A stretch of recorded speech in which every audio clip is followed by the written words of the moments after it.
বিসমিল্লাহির রহমানির রহিম। আসসালামু আলাইকুম ওয়া রাহমাতুল্লাহি ওয়া বারাকাতুহু। অন্য ধর্মের সম্মানিত সংসদ সদস্যগণ, তাদের প্রতি নিজ নিজ ধর্ম অনুযায়ী আমি শ্রদ্ধা জানাচ্ছি এবং গ্রহণ করার অনুরোধ করছি। মহান আল্লাহর প্রশংসা এবং প্রেরিত রসুল সাল্লাল্লাহু আলাইহি ওয়াসাল্লামের প্রতি সালাম ও দরুদ প্রেরণ করে আমার আজকের বক্তব্য শুরু করছি। মাননীয় স্পিকার, আমাকে মহামান্য রাষ্ট্রপতির ভাষণের উপরে ধন্যবাদ প্রস্তাবে আলোচনা করার সুযোগ দিয়ে আপনি আমাকে বাধিত করেছেন এবং তার জন্য আমি কৃতজ্ঞতা জ্ঞাপন করছি। মহান আল্লাহর প্রতি পুনরায় শুকরিয়া জ্ঞাপন করছি যে আমরা মিলিত হতে পেরেছি এবং ভাষণ দেওয়ার আদান প্রদানে অংশগ্রহণ করতে পারছি। আইনের শাসন এবং আবেগের শাসন দুটি শব্দমালা। আমি আবেগের শাসনের উপর গুরুত্ব দিচ্ছি।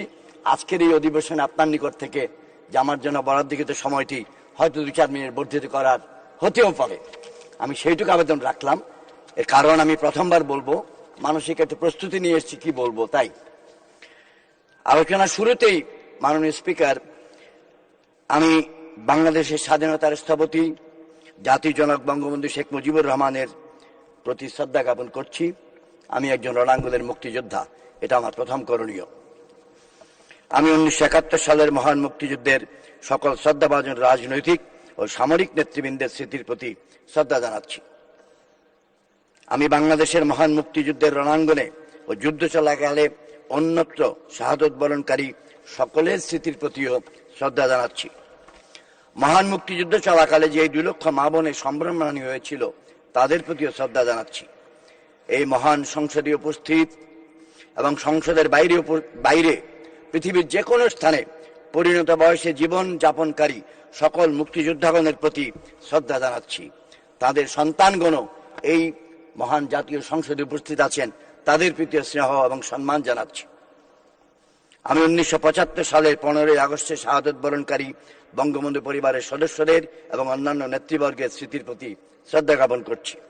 আমি 1975 সালের 3 নভেম্বর তারিখে জেলখানার অভ্যন্তরে শাহাদত বরণকারী 4 জাতীয় নেতার স্মৃতির প্রতিও শ্রদ্ধা জানাচ্ছি। মাননীয় স্পিকার, আমার পক্ষ থেকে একটি ব্যতিক্রমী উল্লেখ।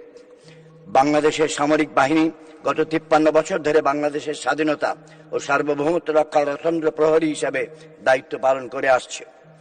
অশান্ত পার্বত্য চট্টগ্রামে শান্তি আনয়নের জন্য মাননীয় প্রধানমন্ত্রী 1997 সালে যে ঐতিহাসিক শান্তি চুক্তি স্বাক্ষর করেছিলেন, তার প্রেক্ষাপট রচনা করেছিলেন ওই আমলের পার্বত্য চট্টগ্রামে নিয়োজিত সেনাবাহিনী ও সেনাবাহিনীর অপারেশনাল কমান্ডে কর্মরত বিজিবি, বাংলাদেশ পুলিশ ও আনসার সদস্যগণ।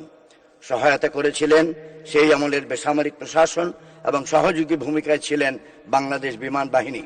ওই আমলে পার্বত্য চট্টগ্রামে দায়িত্ব পালনরত একাধিক সেনা সদস্য পরবর্তীতে বিভিন্ন র্যাঙ্কে সিনিয়র হয়েছিলেন, 3 জন অন্তত মেজর জেনারেল হয়েছিলেন, আজকের এই মহান সংসদে উপস্থিত আছেন।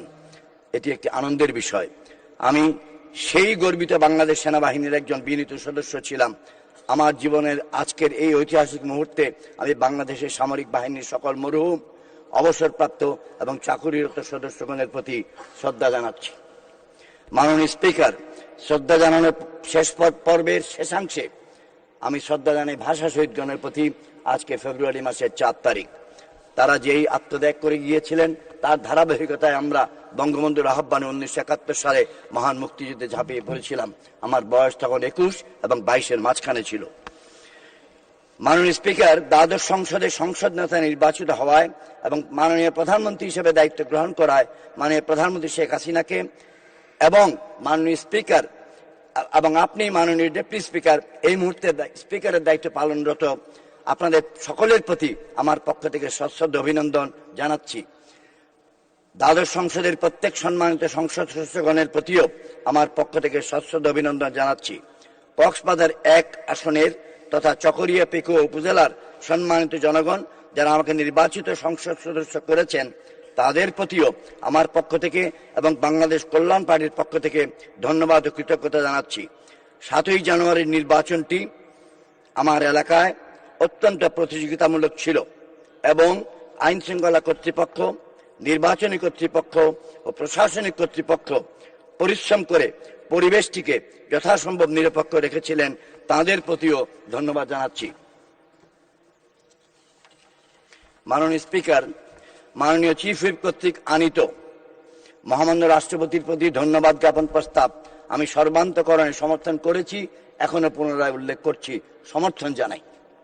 মহামান্য রাষ্ট্রপতির সুলিখিত ভাষণটি পঠিত হিসাবে গৃহীত হয়েছে। একটি অনবদ্য, তথ্যবহুল, দিক নির্দেশক ভাষণ প্রদানের জন্য মহামান্য রাষ্ট্রপতির প্রতি আমি নিজের পক্ষ থেকে, বাংলাদেশ কল্যাণ পার্টির পক্ষ থেকে, আমার নির্বাচনী এলাকা চকরিয়া পেকুয়ার জনগণের পক্ষ থেকে মাননীয় স্পিকারের মাধ্যমে মহামান্য রাষ্ট্রপতিকে ধন্যবাদ জানাচ্ছি। মহামান্য রাষ্ট্রপতির মূল্যবান ভাষণটি গভীর মনোযোগের সাথে পাঠের দাবি রাখে। দীর্ঘ পুস্তিকা, দীর্ঘ ভাষণ, সময় লাগতেই পারে। আমি অতি অল্প সময়ে সব পড়তে না পারলেও কিছু অংশ পড়েছি। ভাষণটির মাধ্যমে মহামান্য রাষ্ট্রপতি বর্তমান সরকার কর্তৃক গৃহীত দেশ পরিচালনা, সরকার পরিচালনা ও উন্নয়ন কর্মকাণ্ড পরিচালনা সংক্রান্ত বর্ণনা এবং মূল্যায়ন করেছেন। দেশবাসীর সামনে একটি সম্যক চিত্র উপস্থাপিত হয়েছে। আমার ক্ষুদ্র জ্ঞানে মনে করি মহামান্য রাষ্ট্রপতি তার ভাষণে সুশাসন, দক্ষ যুবশক্তি গঠন, লবণ উৎপাদন, মৎস্য উৎপাদন, ভূমি ব্যবস্থাপনা, সমাজ কল্যাণ, স্থানীয় সরকার, ক্ষুদ্র নৃগোষ্ঠী, আইন সংশোধন, বৈদেশিক নীতি এবং নির্বাচন প্রসঙ্গে যুগোপযোগী আলোচনা করেছেন। তাকে পুনরায় ধন্যবাদ জানাই। প্রতিরক্ষা সম্বন্ধে বিস্তারিত আলোচনা করা হয়েছে, এ প্রসঙ্গে অবশ্যই ধন্যবাদ জানাই। মাননীয় স্পিকার, মহামান্য রাষ্ট্রপতির ভাষণের জন্য ধন্যবাদ দিতে গিয়ে আমি কয়েকটি বিষয় যুক্ত করতে চাই। প্রথম বিষয়টি হলো ক্ষুদ্র নৃগোষ্ঠী সম্বন্ধে। ক্ষুদ্র সদস্য, আপনাকে আরো 3 মিনিট বলবেন, অনুগ্রহ করে 3 মিনিটের মধ্যে শেষ করুন। 3 মিনিট। আমি উল্লেখ করে যাচ্ছি যে ভাষণে ক্ষুদ্র নৃগোষ্ঠী সম্বন্ধে বলতে গিয়ে শুধুমাত্র পার্বত্য চট্টগ্রামের নৃগোষ্ঠীর কথা বলা হয়েছে। এটা আমি জানি বর্তমান সরকার সমতলের 61টি জেলায় বসবাসরত ক্ষুদ্র নৃগোষ্ঠীর মানুষের জন্য কাজ করেছে। আমি আশা করি ভবিষ্যতে সেটা সংযোজিত হবে। অবসরপ্রাপ্ত সৈনিকগণের পক্ষ থেকে একটি অনুভূতির কথা যে তারা এই দুর্মূল্যের বাজারে টাকার বদলে রেশন চায়। এটি যদি বর্তমান সরকার এবং মহামান্য রাষ্ট্রপতি বিবেচনা নেন, আমরা বাধিত এবং কৃতজ্ঞ থাকব। আমি যে এলাকায় নির্বাচিত হয়েছি, চকরিয়া এবং পেকুয়া, এটা বাংলাদেশের চিংড়ি উৎপাদনের জন্য বিখ্যাত, লবণ উৎপাদনের জন্য বিখ্যাত। এই বিখ্যাত দুটি জায়গা বাংলাদেশের রাজস্বে অবদান রাখতে পারছে না প্রত্যক্ষভাবে। কারণ বেলা পরিবেশ আইনজীবীদের সমিতি তারা 2012 সালে একটি রিট করেছিলেন, তাও পরিবেশ রক্ষণের স্বার্থেই অবশ্য, যার কারণে অনেকগুলো জটিলতা সৃষ্টি হয়েছে। আমি আহ্বান রাখছি, স্মরণ করিয়ে দিচ্ছি যে ভূমি মন্ত্রণালয়, বন মন্ত্রণালয়, মৎস্য মন্ত্রণালয় এবং স্থানীয় সরকার মন্ত্রণালয়ের সমন্বয়ে একটি কমিটি কাজ করছে, কিন্তু অনেক দিন যাবৎ কাজটি আগাতে পারছে না, যার কারণে সেখানে দাঙ্গা হাঙ্গামা, খুন খারাপি নিত্য নৈমিত্তিক ব্যাপার হয়ে দাঁড়িয়েছে। এটা বন্ধ করতে হলে আমাদেরকে এই সমস্যার সমাধান করতে হবে। লবণ এবং চিংড়ি এই দুটি ছাড়া আমাদের জীবন অচল। এখানকার সমস্যা সমাধানের নিমিত্তে আমি পুনরায় গুরুত্ব আরোপ করছি। আমি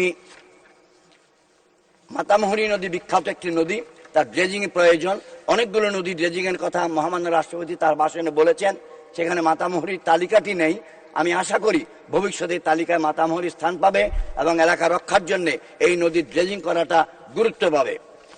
মাতামুহুরী উপজেলা নামক একটি উপজেলা গঠনের প্রস্তাব অনেক দিন যাবৎ এই মহান সংসদে উচ্চারিত হয়েছে। আমার পূর্ববর্তী 2 জন সম্মানিত সংসদ সদস্য উত্থাপন করেছিলেন, কিন্তু অগ্রগতি হয়নি। আমি এলাকাবাসীর পক্ষ থেকে এটা এই মহান সংসদে মনে করিয়ে দিচ্ছি যে মাতামুহুরী উপজেলা 7টি ইউনিয়ন নিয়ে চকরিয়ার একটি অংশ আলাদা যদি হয়, উন্নয়ন কর্মকাণ্ড এবং আইন শৃঙ্খলা উন্নত হবে। আমি শেষ করতে চাই একটি বড় আলোচনা নিয়ে, সেটি হলো দুর্নীতি। এটি জাতীয় সমস্যা, এটি জাতীয় বোঝা, ন্যাশনাল লায়াবিলিটি। একজন এটার জন্য দায়ী নয়। আমরা সকলেই মিলে চেষ্টা না করি, বাংলাদেশ নামক রাষ্ট্র, বাংলাদেশ নামক জাতিকে এই দুর্নীতির কলঙ্ক থেকে কোনোদিন মুক্ত করা সম্ভব হবে না। এটা একদিনও করা সম্ভব নয়। এটার জন্য আমাদেরকে সম্মিলিত প্রচেষ্টা লাগবে।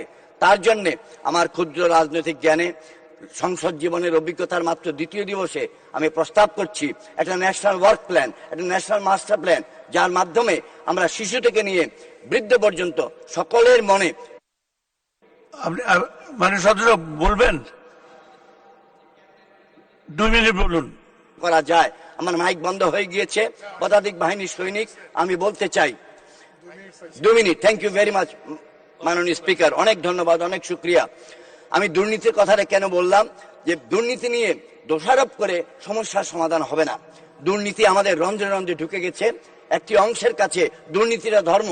এখন থেকে 400 বছর আগে ব্রিটিশ পার্লামেন্টারিয়ান লর্ড অ্যাক্টন বলেছিলেন, when corruption is rampant, make it the religion. আমাদের দেশে এখন এটা রিলিজিয়ন হবার স্তরে চলে গেছে। কিন্তু একজন রণাঙ্গনের মুক্তিযোদ্ধা, আমরা যারা যুদ্ধ করেছিলাম একটি স্বাধীন উন্নত দেশের জন্য, তারা কোনোদিন মুহূর্তে এটা মেনে নিতে পারি না। আমরা আপ্রাণ চেষ্টা করতে হবে বাংলাদেশকে দুর্নীতি মুক্ত করতে। আমি আশা করি মাননীয় প্রধানমন্ত্রীর নেতৃত্বে বর্তমান সরকার কোনো না কোনো একটি পন্থা বের করবেন, যেখানে সকল নাগরিক যুক্ত হবে এবং এই দেশকে দুর্নীতি মুক্ত করতে পারবে। রণাঙ্গনের মুক্তিযোদ্ধাদের আকাঙ্ক্ষা ছিল মুক্তিযোদ্ধাগণ সম্মানিত হবে। সকল অনেক উপজেলায় হয়েছে, চকরিয়া এবং পেকুয়ায় মুক্তিযোদ্ধা কমপ্লেক্স হয়নি, জমির অভাবে বা জমি সন্ধান কেউ করেনি। আমি আশা করি আমরা আগামী বছরের এই সময়ে যখন পার্লামেন্টে থাকবো, চকরিয়া পেকুয়ায় মুক্তিযোদ্ধাদের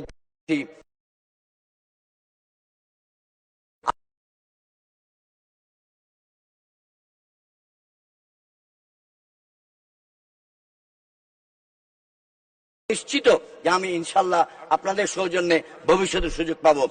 আমি নবীন, যথেষ্ট সংখ্যক প্রবীণ সংসদ সদস্য সেখানে আছেন, তারা আমার মুরব্বী। ইন্টার্নশিপ করার আনুষ্ঠানিক ব্যবস্থা নাই, কিন্তু অন্তঃস্থলে আমি একজন ইন্টার্নি পার্লামেন্টেরিয়ান। আপনাদের দোয়া চাই, সহযোগিতা চাই, গাইডেন্স চাই। অনেক শুক্রিয়া। আসসালামু আলাইকুম। বাংলাদেশ চিরজীবী হোক।